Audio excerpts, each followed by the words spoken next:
Hello students, welcome to the part 3 of the chapter life process. In previous video हमने जो है digestive system को detail में पढ़ लिया था कि हमारी बॉडी जो है किस तरह से फूड्स को डाइजेस्ट करती है और फिर उसको एब्जॉर्ब करती है। आज हमारा टॉपिक है रेस्पिरेशन। रेस्पिरेशन क्या होता है? बहुत से स्टूडेंट सोचते हैं रेस्पिरेशन जो है वो एक सांस लेने की प्रोसेस है कि हमने सांस लिया, सांस को छोड़ दिया। ये रेस्पिरेशन नहीं है कंप्लीट। ये एक रेस्पिरेशन का पार्ट होता है जिसको हम ब्रीदिंग बोलते हैं। रेस्पिरेशन क्या होता है? जो हमने फूड इंटेक किया है और उसको डाइजेस्ट करने के बाद जो हमारी बॉडी में एब्जॉर्ब हो जाता है, फिर उसका ऑक्सीडेशन होता है। उस ऑक्सीडेशन से हमें एनर्जी मिलती है जो हम अपनी डेली एक्टिविटीज़ में हमारे बॉडी पार्ट्स यूज़ करते हैं। तो अगर हम ओवरऑल इसकी डेफिनेशन देखें तो हो जाती है respiration broadly means the exchange of gases, typically the intake of oxygen, oxygen को इंटेक करना, and release of carbon dioxide, और कार्बन डाइऑक्साइड को रिलीज करना जो बनती है from the oxidation of glucose. यानी कि जो हमने फूड लिया है उसके ऑक्सीडेशन से जो एनर्जी और कार्बन डाइऑक्साइड बनती है, एनर्जी हमारी बॉडी यूज कर लेती है, और जो कार्बन डाइऑक्साइड में होती है वो that is harmful to our body, तो उसको हमारी बॉडी एक्सहेल करके बाहर निकाल देती है और हम सांस को छोड़ते हुए उसको बॉडी से बाहर ले आते हैं। तो इस सारी प्रोसेस में जो हमारे ऑर्गन यूज होते हैं उनको हम डिटेल में पढ़ने वाले हैं। इसका ये डायग्राम भी बना हुआ है। ये लंग्स हैं और लंग्स के जरिए ही जो है ये प्रोसेस जो है पूरी होती है। अब अगर रेस्पिरेशन की बात करें तो रेस्पिरेशन जैसा कि हम जानते हैं, जब हम सांस लेते हैं तो जो एयर इंटेक करते हैं हम वो, और जब हम सांस छोड़ते हैं फिर जो एयर आउट आती है हमारी बॉडी से, उनमें डिफरेंस होता है। डिफरेंस होता है क्या कि जब हम एयर को इंटेक करते हैं हम अपनी बॉडी में तो उसमें ऑक्सीजन रिच अमाउंट में होती है, बहुत ज़्यादा ऑक्सीजन होती है उसके अंदर। यानी कि अगर हम एयर का देखें तो एयर में लगभग 21% ऑक्सीजन होती है। तो और जब हम सांस को बाहर निकालते हैं तो उसमें ऑक्सीजन जो होती है वो कम होती है, 21% से कम हो जाती है, लगभग 15% 16% रह जाती है। तो जो बीच का डिफरेंस है ऑक्सीजन का, तो ये यूज हो जाता है, हमारी बॉडी उस ऑक्सीजन को यूज कर लेती है in the process of respiration. तो इसी ऑक्सीजन के बेस पर ये जो रेस्पिरेशन होता है दो टाइप का हो जाता है। This process is of two types, aerobic respiration और एनारोबिक रेस्पिरेशन। इसके नाम से पता चलता है एरोबिक यानी कि ऑक्सीजन की प्रेजेंस, और यहां से देखना एनारोबिक यानी कि ऐसे समझिएगा ANNT, और ऑक्सीजन यानी कि यहां पर हम समझ सकते हैं कि जिसमें ऑक्सीजन ना हो। अगर ऑक्सीजन की प्रेजेंस है तो बोलेंगे एरोबिक रेस्पिरेशन, और अगर ऑक्सीजन की प्रेजेंस ना हो यानी कि एब्सेंस हो और ऑक्सीजन जो है ना हो तो उसको बोलते हैं एनारोबिक रेस्पिरेशन। फॉर एग्जांपल देखिएगा, एरोबिक रेस्पिरेशन में क्या होता है, this process is take place in the presence of oxygen, it occurs in the mitochondria of the cell. ये हमारी जो बॉडी की जो सेल्स होती हैं माइटोकॉन्ड्रिया में जाकर के ये प्रोसेस रेस्पिरेशन एरोबिक रेस्पिरेशन होता है। The end product are CO2 and H2O। इसमें जो लास्ट में जो रिएक्शन होती है ऑक्सीडेशन ऑफ फूड, ग्लूकोज का जब ऑक्सीडेशन होता है तो लास्ट में जो बनता है तो वो दो प्रोडक्ट होते हैं मेनली, CO2 एंड H2O। और इसमें बहुत ज्यादा more amount of energy is produce 38 ATP। ये ATP क्या होता है? देखिएगा, जो एनर्जी रिलीज होती है वो in the form of ATP store हो जाती है माइटोकॉन्ड्रिया में। तो ATP की फुल फॉर्म होती है एडिनोसिन ट्राइफॉस्फेट। तो एक मॉलिक्यूल से, ग्लूकोज के एक मॉलिक्यूल से यहाँ पर हमें मिल जाते हैं 38 ATP। इनको आप ऐसा समझिए जैसे कि कोई कॉइन्स होते हैं, करेंसी कॉइन्स। जिस तरह से हम सिक्कों से जो है हम परचेज कर लेते हैं कुछ भी सामान से, जो कॉइन्स होते हैं, इसी तरह से ये भी एनर्जी के कॉइन्स हैं जो हमारी बॉडी यूज करती है डिफरेंट फंक्शन में। From one molecule of glucose is produced. इसी तरह से एनारोबिक रेस्पिरेशन को देखेंगे तो this process is take place in the absence of oxygen. अगर ऑक्सीजन ना हो, बहुत ऑर्गेनिज्म, कुछ ऑर्गेनिज्म ऐसे भी होते हैं जो रेस्पिरेशन की प्रोसेस विदाउट ऑक्सीजन करते हैं, लाइक ईस्ट। ईस्ट एक माइक्रो ऑर्गेनिज्म है, सिंगल सेल ऑर्गेनिज्म होता है। वो, उनको रेस्पिरेशन में ऑक्सीजन की जरूरत ही नहीं होती, तो उनके अंदर ये प्रोसेस मिलती है एनारोबिक रेस्पिरेशन। और अगर हम अपनी देखें तो हम एरोबिक रेस्पिरेशन करते हैं, हमें ऑक्सीजन चाहिए। अगर तो देखेंगे this process is take place in the absence of oxygen. ये ऑक्सीजन की एब्सेंस में होती है। It occurs in cytoplasm of the cell. क्या डिफरेंस है? ये होती है माइटोकॉन्ड्रिया में, सेल्स के अंदर माइटोकॉन्ड्रिया होती है, यू नो वेरी वेल। और सेल्स का जो एक तरह के जैसे सेल्स है, ये आपने देखा होगा, ये डिफरेंट ऑर्गेनेल्स होते हैं सेल्स के। तो ये भरा हुआ ये जो एम्प्टी स्पेस होता है जिसमें फ्लूइड भरा रहता है, दैट इज कॉल्ड साइटोप्लाज्म। तो ये प्रोसेस साइटोप्लाज्म में ही हो जाती है, माइटोकॉन्ड्रिया की जरूरत नहीं पड़ती है। अगर हम माइटोकॉन्ड्रिया को ऐसे बना दें तो दैट इज माइटोकॉन्ड्रिया। तो ये माइटोकॉन्ड्रिया की प्रोसेस होती है एरोबिक रेस्पिरेशन, और अगर साइटोप्लाज्म में हो रही है तो उसको बोले हम एनारोबिक रेस्पिरेशन। होती दोनों सेल्स के अंदर ही है। The end product are CO2 and alcohol. ये डिफरेंस है। अगर एग्जाम में कभी कभी डिफरेंस आ जाता है कि differentiate aerobic respiration and anaerobic respiration, तो इसमें जो एंड प्रोडक्ट होता है वो CO2 और एल्कोहल होता है। कोई भी एल्कोहल बनेगा, less amount of energy is produced, और इसमें एक मॉलिक्यूल ग्लूकोज का अगर जो है वो ब्रेक डाउन होता है तो उससे 2 ATP मिलते हैं। यहाँ पर मिलते हैं 38, यहाँ पर 2 ATP मिलते हैं, means less energy is produced from one molecule of gas. इसी तरह से अगर हम इसको ओवरऑल समझना चाहें कि रेस्पिरेशन की प्रोसेस एक्चुअली कैसे हो सकती है, तो हम इसको देखते हैं। ये ग्लूकोज का हमने 1 मोल लिया है, 1 मोल यानी कि 1 मॉलिक्यूल ऑफ ग्लूकोज। ये ग्लूकोज जो होता है वो 6 कार्बन होता है, यानी कि C6H12O6, ये 6 कार्बन वाला मॉलिक्यूल होता है। तो यहाँ 6C का मतलब होता है ग्लूकोज में 6 कार्बन है। तो ये प्रोसेस ग्लूकोज सबसे पहले जब रेस्पिरेशन, अब हम सीधा पहुंच गए हैं कि मान के चलिए हमारी बॉडी के अंदर ऑक्सीजन हमने इंटेक कर ली है, और वो लंग्स से होते हुए ब्लड में चली गई है, और ब्लड ने उस ऑक्सीजन को डिफरेंट सेल्स के पास पहुंचा दिया है। और अब उस ऑक्सीजन की प्रेजेंस में क्या क्या हो सकता है, देखिएगा। सेल्स के पास ग्लूकोज पहले से ही है जो उसने डाइजेशन से एब्जॉर्ब किया था। अब ग्लूकोज टूटता है, ब्रेक डाउन होता है, ग्लाइकोलाइसिस बोलते हैं उस प्रोसेस को, पायरुवेट में। यानी कि ग्लूकोज पायरुवेट में टूट रहा है, प्रोसेस हो रही है साइटोप्लाज्म के अंदर। और पायरुवेट जो होता है वो 3 कार्बन एटम होता है। जिस तरह से ग्लूकोज 6 कार्बन वाला एटम होता है, उसी तरह से पायरुवेट 3 कार्बन वाला मॉलिक्यूल होता है। तो देखिएगा, ग्लूकोज टूटता है पायरुवेट में, ग्लाइकोलाइसिस होता है, this process is known as glycolysis. अब यहां तक तो ठीक है। अब रूल शुरू होता है ऑक्सीजन का। अगर ऑक्सीजन एब्सेंस है तो पायरुवेट कन्वर्ट हो जाएगा इथेनॉल में और CO2 में, और एनर्जी में। एनर्जी तो मिलेगी। देखिएगा, जैसे हमने यहाँ लिखा था एनारोबिक में CO2 and alcohol, and ethanol is also a alcohol. ये 2 कार्बन मॉलिक्यूल होता है। और अगर ये हमने पढ़ लिया एब्सेंस, अब प्रेजेंस पढ़ लेते हैं पहले। अगर प्रेजेंस होती है ऑक्सीजन, लाइक हम जैसे रेस्पिरेशन करते हैं तो हमें तो ऑक्सीजन की जरूरत होती है, और हमारी बॉडी में ऑक्सीजन प्रेजेंट होती है। तो फिर जब हम ऑक्सीजन की प्रेजेंट है तो फिर ये पायरुवेट जो ये 3 कार्बन मॉलिक्यूल है, ये कन्वर्ट होता है CO2, वाटर और एनर्जी में। देखिएगा, CO2 एंड वाटर में, और एनर्जी मिलती है। एनर्जी तो तीनों ही प्रोसेस में बनती है। अब यहाँ more amount of energy 38 ATP, यहाँ पर लेस अमाउंट ऑफ एनर्जी यानी कि 2 ATP। अब देखेंगे एक प्रोसेस और होती है जो ह्यूमन बींग्स में ही होती है। अगर आपने देखा होगा, कभी कभी हम तेजी से हार्ड वर्क कर रहे हैं, तेजी से रनिंग कर रहे हैं या खेल रहे हैं, तो क्या होता है कि जितनी अमाउंट में ऑक्सीजन चाहिए वो नहीं पहुंच पाती है, सप्लाई ऑफ ऑक्सीजन। तो उस कंडीशन में क्या होता है, लैक ऑफ ऑक्सीजन, ये खास करके मसल सेल्स में होता है। तो जब ऑक्सीजन पूरी अमाउंट में नहीं मिल पाती तो ये पायरुवेट कन्वर्ट होने लगता है लैक्टिक एसिड में। यानी कि जो CO2 और वाटर बनाना चाहिए था वो अब कन्वर्ट होने लगता है लैक्टिक एसिड में, और एनर्जी तो मिलती है। तो अब ये जो लैक्टिक एसिड होता है, इसकी वजह से हमारी बॉडी में क्रैम्प आ जाते हैं। आपने देखा होगा कि अब अगर हम अचानक से तेजी से कोई हार्ड वर्क करने लगते हैं, भागने लगते हैं, या जिम वगैरह में जाकर के ज्यादा मेहनत करने लगते हैं, तो शुरू में क्या होता है कि हमें अंदाजा नहीं होता और हमारी बॉडी जो है लैक्टिक एसिड बनाती है, जिसकी वजह से हमारी बॉडी में पेन होने लगता है, जब तक वो लैक्टिक एसिड हमारी बॉडी से डिसॉल्व नहीं होता। तो ये एक याद रखेंगे कि लैक्टिक एसिड बन जाने की वजह से क्रैम्प आ जाते हैं।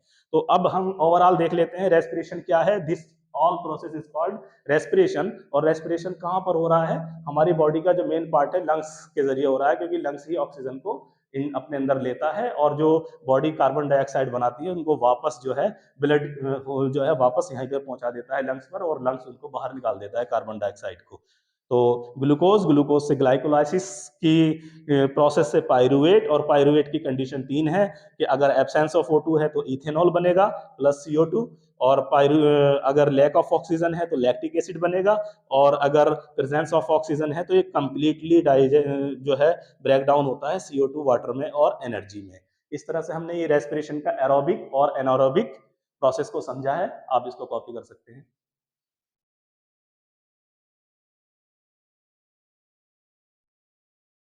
नाउ हम अब देखते हैं ह्यूमन रेस्पिरेटरी सिस्टम। ह्यूमंस के अंदर जितने भी ऑर्गन्स रेस्पिरेशन की प्रोसेस में पार्ट लेते हैं, वो सब के सब हमारे ह्यूमन रेस्पिरेटरी सिस्टम के पार्ट कहलाते हैं। देखिएगा, सबसे पहले जब रेस्पिरेशन शुरू होता है तो एयर का जो पैसेज होता है वो रेस्पिरेटरी सिस्टम में किस तरह से वन बाय वन एयर चलती है उसको हम देखेंगे। तो passage of air through respiratory system is as, हमसे सबसे पहले जब हम एयर्स को इनहेल करते हैं तो सबसे पहले एयर जो है वो नॉस्ट्रिल के जरिए, हमारे ये नॉस्ट्रिल होता है, यहाँ से हम देखते हैं ये हमारा नॉस्ट्रिल है, नॉस्ट्रिल से एयर ऐसे चलेगी तो उसके बाद ये नेसल पैसेज कहलाता है। ये वाला एरिया है नेसल पैसेज, और नेसल पैसेज के बाद चलती हुई एयर एक एरिया में पहुंचती है, इसको बोलते हैं फेरिंग्स। ये फेरिंग्स जो होती है ये कॉमन पार्ट है डाइजेस्टिव सिस्टम का भी और रेस्पिरेटरी सिस्टम का भी। आपने देखा होगा जब इसको इन दोनों पाथ को जो ना, यहाँ पर एक छोटा सा एक मस्कुलर फ्लैप होता है, उसको एपिग्लोटिस बोलते हैं, जो हमारे यहाँ गले में होता है। वो एपिग्लोटिस क्या करता है कि जब खाना खा रहे होते हैं हम तो वो फेरिंग्स का इस वाले पार्ट को, जो एयर वाला पैसेज है, उसको ब्लॉक कर देता है और खाना ईसोफेगस में चला जाता है, खाने की नली में चला जाता है। और जब हम सांस ले रहे होते हैं तो फिर वो खुल जाता है और खाने वाली को ये जो ईसोफेगस होता है उसको क्लोज कर देता है। इस तरह से इसका बहुत अच्छा रोल होता है एपिग्लोटिस का। ये एयर पैसेज का भी काम करता है और फूड पैसेज का भी जो है बनाता है रास्ता। अब यहाँ से जब ये फेरिंग्स से एयर पहुंचती है हमारी लैरिंग्स में, ये लैरिंग्स होता है हमारा जिससे आवाज भी बनती है, और लैरिंग्स के बाद जो ये ट्रैकिया कहलाता है, जो हमारे अंदर इस तरह से होता है, इसमें रिब्स होते हैं ताकि कार्टिलेज के बने हुए, ताकि ये जो है ना डिस्टॉर्ट ना हो पाए। ट्रैकिया से उसके बाद ये ट्रैकिया जो है ब्रोंकियाई, दो दो ट्यूब में बढ़ जाता है, ये ट्रैकिया दो ट्यूब में बढ़ जाता है, उसको ब्रोंकियाई बोलते हैं, और वो एंटर कर जाती है लंग्स के अंदर। एक लंग्स लेफ्ट साइड में होता है हमारी चेस्ट कैविटी में, एक राइट साइड में होता है। इस तरह से ये ऐसे आई ट्रैकिया और दो ब्रोंकियस में हमारे बढ़ जाती है। अब यही जो लंग्स में ब्रोंकियाई गई हैं, ये फिर बहुत ही ज्यादा, जिस तरह से ब्रांचेस होती हैं किसी ट्री की, बहुत ज्यादा फैल जाती हैं लंग्स के अंदर, पूरे लंग्स के अंदर फैल जाती हैं और बढ़ जाती हैं, और उनको बोलते हैं ब्रोंकियोल्स। यही ब्रोंकियाई ब्रोंकियोल्स में बढ़ जाती है, और इनकी जो टिप एरिया होता है, टर्मिनेट एरिया होता है, उसको बोलते हैं हम एल्वोलाई, और उसमें छोटे छोटे जो है बैलून्स लाइक स्ट्रक्चर होती हैं, बहुत ही माइक्रोस्कोपिक, उनको बोलते हैं एल्वोलर सैक। तो अगर हम देखें, और इसके एक मेन पार्ट जो हमारी बॉडी होती है, उसकी जो चेस्ट कैविटी होती है, और ये एब्डोमेन होता है, नीचे का एरिया एब्डोमेन होता है, तो चेस्ट कैविटी को यानी कि थोरेसिस कैविटी भी बोलते हैं, और एब्डोमेन को एक मस्कुलर फ्लैप अलग करता है, उसको बोलते हैं डायफ्राम। ये डायफ्राम जो होता है, इसका काम होता है लंग्स को एक सपोर्ट जो है प्रोवाइड करना। जब वो लंग्स फैलते हैं तो ये फ्लैट हो जाता है, और जब ये कॉन्ट्रैक्ट होते हैं तो ये डाउन शेप में आ जाता है। तो ये अब हम वन बाय वन देखते हैं कि एयर किस तरह चल रही है। नॉस्ट्रिल में जाती है, नॉस्ट्रिल से नेसल पैसेज, नेसल पैसेज से नेसल कैविटी। ये हमारी जो ये नेसल पैसेज जो है, इसका यहाँ पर आकर के ये नेसल कैविटी में इसमें नेसल कैविटी हमने लिखा नहीं है, इसी का यही एरिया नेसल कैविटी कहलाता है।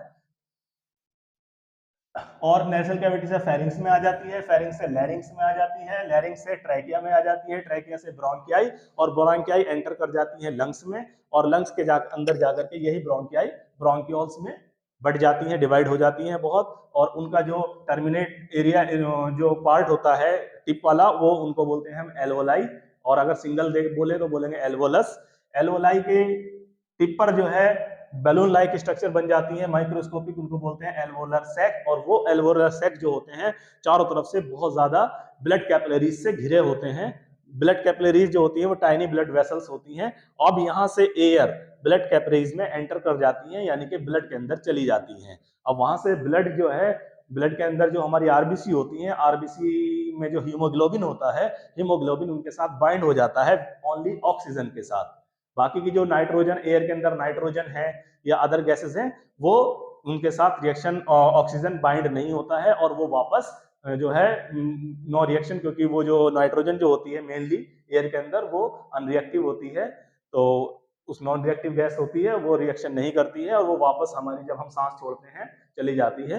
कुछ जो ऑक्सीजन होती है वो ब्लड आरबीसी के अंदर हीमोग्लोबिन के साथ बाइंड होते हुए ऑल ओवर बॉडी पहुंच जाती है। तो देखेंगे हम ये हमारा ह्यूमन रेस्पिरेटरी सिस्टम में जो एयर, अब जब हम एक्सहेल करते हैं वापस निकालते हैं एयर को हमारी बॉडी से, तो ये रिटर्न हो जाती है, यानी कि वही जो कार्बन डाइऑक्साइड बनी है वो ब्लड कैपिलरी से एल्वोलर सेक में आएगी, एल्वोलर सेक से एल्वोलाई में, फिर ब्रोंकियोल्स में, फिर ब्रोंकियाई में, फिर ट्रैकिया में, फिर लैरिंग्स में, फिर फेरिंग्स में, फिर नेसल कैविटी में, और फिर नेसल कैविटी से नेसल पैसेज नॉस्ट्रिल से होती हुई हम एयर को निकाल देते हैं। यानी कि पैसेज जो रहेगा जाने का भी ये है और वापस आने का भी यही पैसेज होता है। अब हम शुरू करते हैं रेस्पिरेटरी सिस्टम की प्रोसेस को। तो उसमें सबसे पहले आती है मैकेनिज्म ऑफ ब्रीदिंग। ये ब्रीदिंग क्या होता है, देखिएगा ब्रीदिंग में दो पार्ट होते हैं, mainly inhalation of air and exhalation of air. इसमें जब हम ब्रीदिंग करते हैं तो क्या क्या होता है, चेस्ट कैविटी एक्सपेंड, जब हम सांस लेते हैं तो हमारी चेस्ट कैविटी जो होती है वो एक्सपेंड होती है, लिफ्ट रिब्स लिफ्ट अप, जो हमारी रिब्स होती हैं ये ऊपर की तरफ आती हैं, और डायफ्राम जो है वो फ्लैट हो जाता है, यानी कि डायफ्राम जो है इस कंडीशन में नहीं रहता है, फ्लैट हो जाता है ताकि हमारे लंग्स को स्प्रेड होने के लिए जगह मिल सके। दूसरा होता है volume of lung increases, lungs का जो वॉल्यूम बढ़ जाता है और एयर लंग्स में एंटर कर जाती है। इसका अपोजिट होता है एक्सेलेशन में, चेस्ट कैविटी कॉन्ट्रैक्ट होती है, रिब्स मूव डाउनवर्ड, रिब्स जो है वो रिलैक्स वाली कंडीशन में आ जाते हैं, डायफ्राम बिकम्स डोम शेप, ऐसा हो जाता है, डोम शेप हो जाता है, volume of lungs decreases, volume जो होता है लंग्स का जो वॉल्यूम होता है वो घट जाता है, कम हो जाता है, और एयर जो है वो हमारी बॉडी से बाहर निकल जाती है। तो इस तरह से हमने देखा ह्यूमन रेस्पिरेटरी सिस्टम में जो पैसेज है एयर का वो किस तरह से चल रहा है, और ब्रीदिंग में क्या क्या चेंजेस हमारी चेस्ट कैविटी में या लंग्स में आ रहे हैं। आप इसको कॉपी कर लीजिए।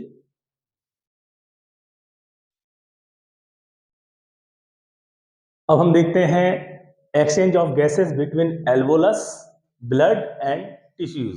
अब जो है गैसेस जो है ऑक्सीडेशन होना है फूड का, और जो गैस प्रोड्यूस होती है CO2 वो, और जो हमने ली थी ऑक्सीजन, वो किस तरह से जो है एक्सचेंज होती है।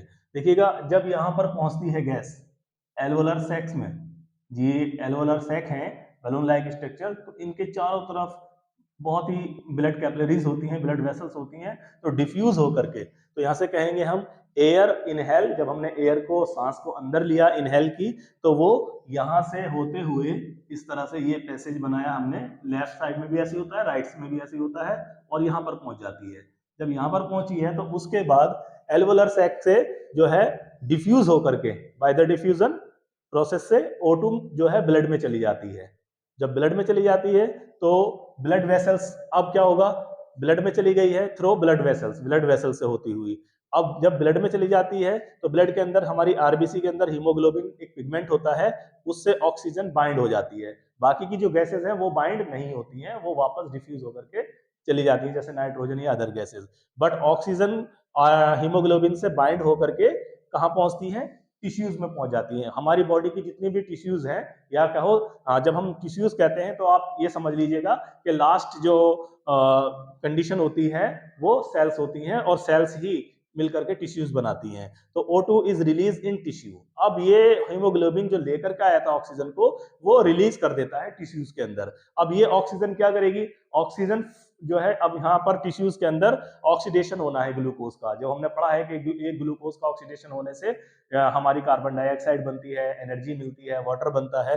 तो यहाँ ऑक्सीडेशन ऑफ ग्लूकोज होता है इस O2 की प्रेजेंस में, यही सेलुलर रेस्पिरेशन कहलाता है। एक्चुअली सेल्स के अंदर होने वाली ये प्रोसेस सेलुलर रेस्पिरेशन है। अब जब ये ऑक्सीडेशन होता है ग्लूकोज का तो एनर्जी बनती है जो कंज्यूम हो जाती है in the form of ATP, store कर ली जाती है, और CO2 जो बनती है, जो CO2 बनती है वो वापस कहां पर, ब्लड के अंदर जो है डिफ्यूज हो जाती है, CO2 चली जाती है ब्लड के अंदर। यानी कि ब्लड से ऑक्सीजन टिश्यूज को मिली और टिश्यूज ने ब्लड को वापस क्या कर दी, CO2। वो CO2 जो है होते हुए एल्वोलर सैक में पहुंचती है वापस यहाँ पर, और एल्वोलर सैक से वो फिर इसमें ब्रोंकियोल्स में एंटर कर जाती है, और ब्रोंकियोल से ब्रोंकियाई में, और इस तरह से होते हुए एक्सहेल हो जाती है। तो CO2 एक्सहेल थ्रू नॉस्ट्रिल वापस। तो इस तरह से हम देखते हैं मेन जो ऑक्सीजन यहाँ पर ये रेस्पिरेशन, सेलुलर रेस्पिरेशन यहाँ पर हो रहा है, जिसको हम ऑलरेडी बता चुके हैं आपको। तो ये प्रोसेस थी हमारी ह्यूमन रेस्पिरेटरी सिस्टम की। अगर आप इसको आपको ये वीडियो अच्छी लगी है, कुछ समझ में आया है आपकी, तो हमारी वीडियो को लाइक कीजिएगा, शेयर कीजिएगा अपने दोस्तों को और अपनी तैयारी कीजिएगा ताकि आपके बेसिक कॉन्सेप्ट जो है वो क्लियर हो सके। आज हमने ह्यूमन रेस्पिरेटरी सिस्टम को शुरू से पढ़ा, जिसमें हमने एरोबिक एनारोबिक पढ़ा है, रेस्पिरेशन क्या होता है, उसके बाद हमने ब्रीदिंग को पढ़ा है कि एक्सहेलेशन क्या होता है और इनहेलेशन क्या होता है, और लास्ट में हमने एक्सचेंज ऑफ गैसेस पढ़ी कि जब सेलुलर रेस्पिरेशन होता है एक्चुअली, तो वो किस तरह से कौन कौन से पैसेज से गैसेस का एक्सचेंज होता है। तो गैसेस का एक्सचेंज मेनली एल्वोलस, फिर ब्लड में जाता है, ब्लड से ब्लड टिश्यूज में, और इसी तरह से CO2 ब्लड टिश्यूज से ब्लड में आती है, और ब्लड से फिर एल्वोलस में आती है, और एल्वोलस से होती हुई बाहर निकल जाती है नेसल पैसेज से होते हुए। तो हमारी वीडियो को अगर इसमें आपको कोई कंफ्यूजन है तो आप हमें कमेंट कीजिए और हम उनको जो है बताएंगे, कोशिश करेंगे आपके कंफ्यूजन को दूर करने का। और इसी तरह से हमारी वीडियो को आप देखते रहिए, लाइक कीजिएगा। Thanks for watching.